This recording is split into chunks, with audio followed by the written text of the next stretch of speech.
فاتح بیت المقدس سلطان صلاح الدین ایوبی رحمۃ اللہ علیہ۔ قسط نمبر 6۔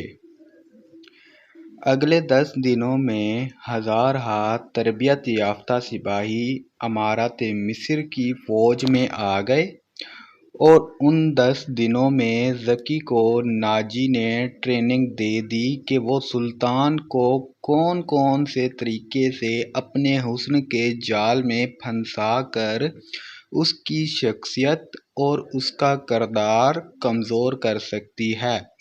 ناجی کے ہمراز دوستوں نے جب ذکی کو دیکھا تو انہوں نے کہا کہ مصر کے فرعون بھی اس لڑکی کو دیکھ لیتے تو وہ خدائی کے وعدے سے دستبردار ہو جاتے۔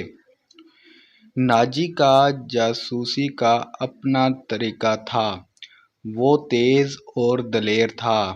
وہ معلوم کر چکا تھا کہ علی بن سفیان سلطان کا خاص مشیر ہے، اور عرب کا مانا ہوا سراغ رساں۔ اس نے علی کے پیچھے اپنے جاسوس چھوڑ دیے تھے اور علی کو قتل کرنے کا منصوبہ بھی تیار کر لیا تھا۔ ذکی کو ناجی نے سلطان صلاح الدین ایوبی کو اپنے جال میں پھنسانے کے لیے تیار کیا تھا، لیکن وہ محسوس نہیں کر سکا کہ مراکش کی رہنے والی یہ لڑکی خود اس کے اپنے اعصاب پر سوار ہو گئی ہے۔ وہ صرف شکل و صورت کی ہی دلکش نہیں تھی، اس کی باتوں میں ایسا جادو تھا کہ ناجی اس کو اپنے پاس بٹھا کر باتیں ہی کیا کرتا تھا۔ اس نے وہ ناچنے والیوں سے نگاہیں پھیر لی تھیں جو اس کی منظور نظر ہوا کرتی تھیں۔ 3-4 راتوں سے ناجی نے ان لڑکیوں کو اپنے کمرے میں بلایا بھی نہیں تھا۔ ناجی سونے کے انڈے دینے والی مرغی تھی جو ان کے آغوش سے ذکی کی آغوش میں چلی گئی تھی۔ انہوں نے ذکی کو راستے سے ہٹانے کی ترکیبیں شروع کر دیں۔ وہ آخر اس نتیجے پر پہنچی کہ اسے قتل کر دیا جائے، لیکن اس کو قتل کرنا اتنا آسان نہ تھا، کیونکہ ناجی نے اسے جو کمرہ دیا تھا اس پر 2 محافظوں کا پہرا ہوا کرتا تھا۔ اس کے علاوہ یہ دونوں لڑکیاں اس مکان سے بلا اجازت نہیں نکل سکتی تھیں جو ناجی نے انہیں دے رکھا تھا۔ انہوں نے حرم کی خادمہ نوکرانی کو اعتماد میں لینا شروع کیا، وہ اس کے ہاتھوں ذکی کو زہر دینا چاہتی تھیں۔ علی بن سفیان نے سلطان صلاح الدین ایوبی کا محافظ دستہ بدل دیا۔ یہ سب امیر مصر کے پرانے باڈی گارڈز تھے۔ اس کی جگہ علی نے ان سپاہیوں میں باڈی گارڈز کا دستہ تیار کیا جو نئے آئے تھے۔ یہ جاں بازوں کا نیا دستہ تھا جو سپاہ گری میں بھی ٹاک تھا اور جذبے کے لحاظ سے ہر سپاہی دستے کا اصل میں مرد مجاہد تھا۔ ناجی کو یہ تبدیلی بالکل بھی پسند نہیں تھی، لیکن اس نے سلطان صلاح الدین ایوبی کے سامنے اس تبدیلی کی بے حد تعریف کی اور اس کے ساتھ ہی درخواست کی کہ سلطان صلاح الدین ایوبی اس کی دعوت کو قبول کریں۔ سلطان صلاح الدین ایوبی نے اس کو جواب دیا کہ وہ 1 آدھے دن میں اس کو بتائے گا کہ وہ کب ناجی کی دعوت قبول کرے گا۔ ناجی کے جانے کے بعد سلطان صلاح الدین ایوبی نے علی سے مشورہ کیا کہ وہ دعوت پر کب جائے۔ علی نے مشورہ دیا کہ اب وہ کسی بھی روز دعوت کو قبول کریں۔ دوسرے دن سلطان صلاح الدین ایوبی نے ناجی کو بتایا کہ وہ کسی بھی رات دعوت پر آ سکتا ہے۔ ناجی نے سلطان صلاح الدین ایوبی کو 3 دن کے بعد کی دعوت دی اور بتایا کہ یہ دعوت کم اور جشن زیادہ ہوگا۔ یہ جشن شہر سے دور صحرا میں مشغلوں کی میں منایا جائے گا۔ ناچ گانے کا انتظام ہوگا، باڈی گارڈز کے گھوڑے اپنا کرتب دکھائیں گے، شمشیر زنی اور بغیر تلوار کے لڑائیوں کے مقابلے ہوں گے اور سلطان صلاح الدین ایوبی کو رات وہیں قیام کرنا پڑے گا۔ رہائش کے لیے خیمے نصب ہوں گے۔ سلطان صلاح الدین ایوبی پروگرام کی تفصیل سنتا رہا، اس نے ناچنے گانے پر اعتراض نہیں کیا تھا۔ ناجی نے ڈرتے اور جھجکتے ہوئے فوج کے بیشتر سپاہی جو مسلمان نہیں وہ یا نیم مسلمان ہیں، کبھی کبھی شراب پیتے ہیں، وہ شراب کے عادی نہیں، لیکن وہ اجازت چاہتے ہیں کہ جشن میں انہیں شراب پینے کی اجازت دی جائے۔ آپ ان کے کمانڈر ہوں۔ آپ چاہیں تو ان کو اجازت دے دیں، نہ چاہیں تو میں آپ پر اپنا حکم مسلط نہیں کرنا چاہتا، سلطان صلاح الدین ایوبی نے کہا۔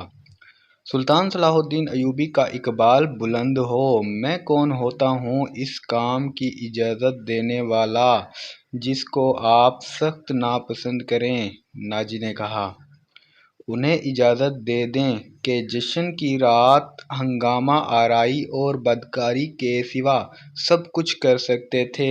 اگر شراب پی کر کسی نے ہلا گلا کیا تو اس کو سخت سزا دی جائے گی، سلطان صلاح الدین ایوبی نے کہا۔ یہ خبر جب سلطان صلاح الدین ایوبی کے سپاہیوں تک پہنچی کہ ناجی سلطان صلاح الدین ایوبی کے اعزاز میں جشن منعقد کر رہا ہے اور اس میں ناچ گانا بھی ہوگا، شراب بھی ہوگی، اور سلطان صلاح الدین ایوبی نے اس جشن کی دعوت ان سب خرافات کے باوجود بھی قبول کی ہے، تو وہ ایک دوسرے کا منہ دیکھتے رہے۔ کسی نے کہا کہ ناجی جھوٹ بولتا ہے اور دوسروں پر اپنا رعب ڈالنا چاہتا ہے، اور کسی نے کہا کہ ناجی کا سلطان صلاح الدین ایوبی پر بھی چل گیا ہے۔ یہ رائے ناجی کے ان افسروں کو بھی پسند آئی جو ناجی کے ہم نوا اور ہم پیالہ تھے۔ سلطان صلاح الدین ایوبی نے چارج لیتے ہی ان کی عیش و عشرت، شراب اور بدکاری حرام کر دی تھی۔ سلطان صلاح الدین ایوبی نے ایسا سخت ڈسپلن رائج کیا کہ کسی کو بھی پہلے کی طرح اپنے فرائض سے کوتاہی کی جرأت نہیں ہوتی تھی۔ وہ اس پر خوش تھے کہ نئے امیر مصر نے ان کو رات کی شراب کی اجازت دی تھی، تو وہ کل بھی خود ان سب چیزوں کا رسیا ہو جائے گا۔ صرف علی بن سفیان تھا جو معلوم تھا کہ سلطان نے ان سب کو خرافات کی اجازت کیوں دی تھی۔ جشن کی شام آ گئی۔ ایک تو چاندنی رات تھی۔ صحرا کی چاندنی اتنی شفاف ہوتی تھی کہ ریت کے ذرے بھی نظر آ جاتے تھے۔ دوسرے ہزارہا مشعلوں نے وہاں کی صحرا کو دن بنایا تھا۔ باڈی گارڈ کا ہجوم تھا جو ایک وسیع میدان کے گرد دیواروں کی طرح کھڑے تھے۔ ایک طرف جو مسند سلطان صلاح الدین ایوبی کے لیے رکھی گئی تھی وہ کسی بہت بڑے بادشاہ کا تخت معلوم ہوتا تھا۔ اس کے دائیں بائیں بڑے مہمانوں کے لیے نشستیں رکھی گئی تھیں۔ اس وسیع و عریض تماشا گاہ کے تھوڑی دور مہمانوں کے لیے نہایت خوبصورت خیمے نصب تھے۔ ان سے ہٹ کر ایک بڑا خیمہ سلطان صلاح الدین ایوبی کے لیے نصب کیا گیا تھا جہاں اسے رات بسر کرنی تھی۔ علی بن سفیان نے صبح سورج غروب ہونے سے پہلے وہاں جا کر محافظ کھڑے کر دیے تھے۔ جب علی بن سفیان وہاں محافظ کھڑے کر رہا تھا تو ناجی ذکی کو آخری ہدایات دے رہا تھا۔ اس شام ذکی کا حسن کچھ زیادہ ہی نکھر آیا تھا۔ اس کے جسم سے عطر کی ایسی بھینی بھینی خوشبو اٹھ رہی تھی جس میں سحر کا تاثر تھا۔ اس نے بال اریاں کندھوں پر پھیلا دیے تھے۔ سفید کندھوں پر سیاہی مائل بھورے بال زاہدوں کے نظروں کو گرفتار کرتے تھے۔ اس کے ہونٹوں پر قدرتی تبسم ادھ کھلی کلی کی طرح تھیں۔ ناجی نے اس کو سر سے پاؤں تک دیکھا۔ تمہارے حسن کا شاید سلطان صلاح الدین ایوبی پر اثر نہ ہو تو اپنی زبان استعمال کرنا، وہ سبق بھولنا نہیں جو میں نے اتنے دنوں سے تمہیں پڑھایا ہے، اور یہ بھی نہ بھولنا کہ اس کے پاس جا کر اس کی لونڈی نہ بن جانا، انجیر کا وہ پھول بن جانا جو درخت کی چوٹی پر نظر آتا ہے مگر درخت پر چڑھ کر دیکھو تو غائب ہو جاتا ہے، اسے اپنے قدموں میں بٹھا لینا۔ میں تمہیں یقین دلاتا ہوں کہ تم اس پتھر کو پانی میں تبدیل کر سکتی ہو۔